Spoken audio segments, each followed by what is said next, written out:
Bonjour à tous, excellente matinée sur France 3. Soyez les bienvenus dans 9h50 le matin en Auvergne-Rhône-Alpes. Nous sommes le jeudi 31 mai. Qui fêtons-nous aujourd'hui? Les pétronilles. C'est mignon comme tout, donc très belle fête aux pétronilles. Tout de suite un petit coup d'œil sur le sommaire de l'émission d'aujourd'hui. On s'intéressera tout d'abord à la gonette lyonnaise. C'est quoi? Bien, c'est une des monnaies locales utilisées dans notre région qui en compte une petite dizaine d'ailleurs sur les 50 créées en France. Alors, la monnaie locale, ça sert à quoi? C'est destiné à qui? Ça marche comment? Réponse à toutes ces questions dans quelques instants. Alors elle s'appelle le Cairn dans la région grenobloise, la Doum à Clermont-Ferrand, le Lien dans le bassin stéphanois, encore la Luciole, oh que c'est joli, en Ardèche. Tous ces noms sont des noms de monnaies locales complémentaires, c'est ainsi qu'on les appelle. Des monnaies qui existent donc à côté de l'euro. Mais pourquoi faire? Tiens, c'est ce qu'on va demander tout de suite à notre invité. Charles Lesage, bonjour. Bonjour. Alors, vous travaillez vous pour une autre monnaie que celle que je viens de citer, qui est la gonette lyonnaise. Alors les Lyonnais le savent, les habitants du reste de la région peut-être pas. Gonette, ça vient de Gaune, et Gaune c'est quoi? Eh bien c'est un jeune Lyonnais. Voilà. Alors, c'est au masculin. On dit les Gaunes, mais c'est les enfants. Alors on dit les Gaunes, c'est oui. plutôt les garçons, hein. C'est ça, oui. Il me semblait aussi. Donc ça vient de Gaune, petit garçon. C'est pas fait pour les petits garçons. Cette monnaie, c'est fait plutôt pour des adultes. Elle circule depuis 2015, je crois, et elle a été créée donc par des adultes évidemment. Dans quel but? Alors, il y a une double finalité à la gonette. La première, c'est un volet d'éducation à la citoyenneté économique, c'est-à-dire amener les habitants de notre région à s'interroger sur le fonctionnement de la monnaie et ses impacts sur notre vie quotidienne. Et oui, parce que la monnaie, on est avec, on s'en sert, on se pose même pas la question de savoir à quoi ça sert et comment ça marche. Effectivement. Et le deuxième objectif, eh bien, c'est de dynamiser l'économie du territoire. Alors, on en a sous les yeux des gonnettes. Je vous les rends, hein. Regarde, les couleurs ressemblent étrangement à celles des euros, c'est un hasard? Oh, oui, il y a une petite équipe qui a décidé du graphisme. Alors, il y a une gonette, il n'y a pas de pièces, il n'y a que des billets. Puis un passage au numérique prévu dans les mois à venir en complément. 5 gonnettes, 20 et 49. Pourquoi 49, pas 50? Alors 49, c'est un billet assez symbolique. C'est l'idée de montrer que finalement, la monnaie n'étant qu'une convention sociale, on peut décider des règles qu'on lui donne en fonction des objectifs qu'on veut lui conférer. Donc on est en train de dire que c'est un acte politique, tout ça?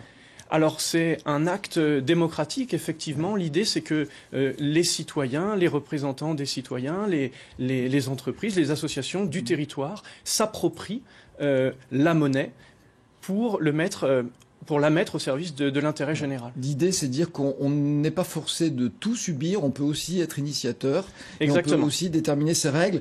Mais bon, déjà, la parité avec l'euro. Bien sûr, une gonette égale 1 euro.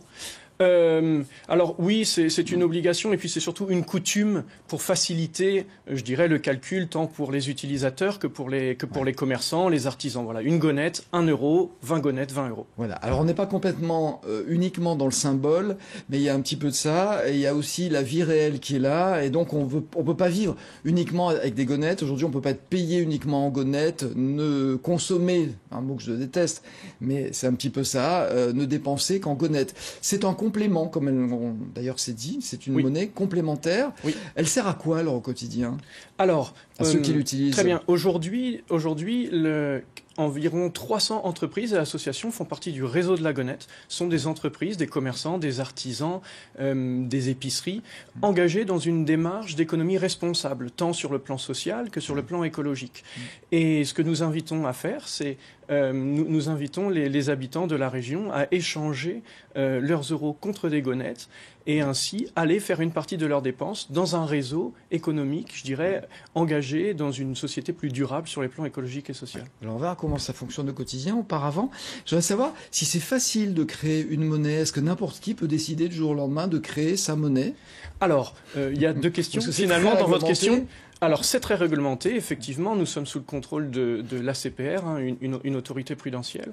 Les citoyens ont la possibilité de se regrouper au sein d'associations ou de coopératives et pour créer une monnaie à finalité comme celle-ci, c'est-à-dire de dynamiser l'économie locale. Alors, donc il y a un cadre légal. Il y a un cadre légal, évidemment. Et bien sûr, également, la loi de l'économie sociale et solidaire de 2014 rend l'utilisation de ces monnaies parfaitement légale. Voilà. Et puis il y a une question qu'on peut se poser quand on les voit. Alors, j'allais dire, ça ressemble un peu aux euros, mais pour une bonne raison, c'est que c'est une monnaie sécurisée. C'est-à-dire vous n'avez pas à craindre les faussaires, pas plus que pour les euros, sachant on fabrique de faux euros aussi. Exactement, il y a 5 dispositifs de sécurité intégrés dans les billets. Vous parliez de la bande ici, on a aussi une encre spéciale, un QR code et d'autres sécurités. Et les faussaires sont soumis, je dirais, à la même peine s'ils créent de fausses gonettes que s'ils créent de faux euros. Donc c'est très sérieux et très sécurisé. C'est une monnaie officielle. Concrètement, ça coûte cher à fabriquer ? Parce qu'on dit toujours que la monnaie, ça coûte cher. Donc si déjà il faut beaucoup d'investissement pour créer la monnaie... Ça coûte, disons, aujourd'hui, il y a 120 000 gonettes en circulation. Il y en a un petit peu plus dans nos réserves. L'impression de ces billets s'élève à quelques milliers d'euros. Très bien. Est-ce que vous êtes rémunéré en gonettes, Charles ? En partie, oui. En partie. Oui. Voilà, on le disait tout à l'heure, on peut être rémunéré en partie parce que ça permet d'acheter certaines choses. Si on était rémunéré complètement, on ne pourrait pas vivre aujourd'hui. Qu'est-ce qu'on achète avec des gonettes ? Alors effectivement, il reste certaines choses qu'on ne peut pas payer, comme son loyer par exemple, mais on peut payer sa facture d'électricité. Et oui, on a un fournisseur d'électricité qui s'appelle Énergie d'ici. C'est de l'énergie renouvelable produite par l'hydraulique dans la région. On peut acheter des livres, on peut acheter des t-shirts, on peut acheter de la nourriture, bien évidemment, on peut aller au cinéma. Donc c'est assez divers. Dans certaines salles. Hein. Dans certaines salles, bien sûr. C'est un réseau. Effectivement, il y a 300 entreprises associations qui sont agréées par l'association Gonette, qui se retrouvent dans notre charte de valeurs, et les habitants peuvent aller dépenser leurs gonettes chez ces partenaires du réseau. Donc, à condition d'avoir des gonettes. Donc, il faut adhérer à une association. Oui. Et où est-ce qu'on se les procure ? Comment est-ce que ça fonctionne ? Oui, alors, sur les 300 partenaires du réseau, 80 sont comptoirs de change. Si bien que les habitants peuvent se rendre dans ces lieux, donner par exemple 30 € en début de mois, en échange desquels ils reçoivent des gonettes et vont les dépenser dans le réseau des partenaires. Alors, qu'est-ce qui est fait des euros qu'on donne pour avoir des gonettes ? Alors, les euros, l'association Gonette les dépose dans une banque partenaire. Elle ne l'utilise pas pour son fonctionnement. Et cette banque, qui s'appelle la Nef, investit sur le territoire dans des activités à plus-value sociale, écologique et culturelle. D'accord, elle ne les fait pas travailler pour faire du profit. Elle les fait travailler au profit de l'économie locale et durable. Très bien, ça on l'a bien compris. Si jamais, alors c'est pas ce que je vous souhaite, hein, la Gonette existe depuis 2015, on lui souhaite une longue vie, mais si jamais la Gonette faisait faillite, ça peut arriver ? Alors, qu'est-ce qui se passe ? Ça pourrait arriver, si ça arrivait malheureusement, le fonds de garantie nous permettrait de rembourser intégralement toutes les personnes qui auraient des gonettes, qu'elles soient utilisateurs, professionnels. Nous avons l'exacte contrepartie des gonettes en euros disponible dans cette éventualité. Donc il n'y a pas de risque. Il n'y en a pas plus, en tout cas, que la monnaie actuelle, que l'euro, qui pourrait très bien un jour aussi avoir des problèmes. On ne sait pas, hein. Tout ça est bien fragile. Ces gonettes, alors il y a, je crois, une vingtaine de personnes qui vous rejoignent chaque semaine pour utiliser des gonettes. Mais j'ai regardé l'évolution du nombre de personnes qui utilisent des gonettes. Il est assez stable. C'est vrai qu'il y en a autant qui arrivent que de gens qui partent ? Alors, il y en a un petit peu moins qui partent que de gens qui arrivent, mais effectivement, la montée est assez lente. Nous avons identifié peut-être 2 problèmes. Le premier problème, c'est qu'effectivement, 300 entreprises, ça paraît beaucoup, dit comme ça, mais finalement, sur un territoire qui est le nôtre, de la métropole et ses alentours, ça reste assez peu, assez disséminé. C'est la raison pour laquelle nous travaillons à grossir ce réseau. Et puis, la deuxième raison, c'est que les gens perdent l'habitude de payer avec des billets. Et oui, là j'ai des billets dans les mains. Je vous les rends d'ailleurs. Hein. Je ne veux pas qu'on pense que je me suis approprié des gonettes.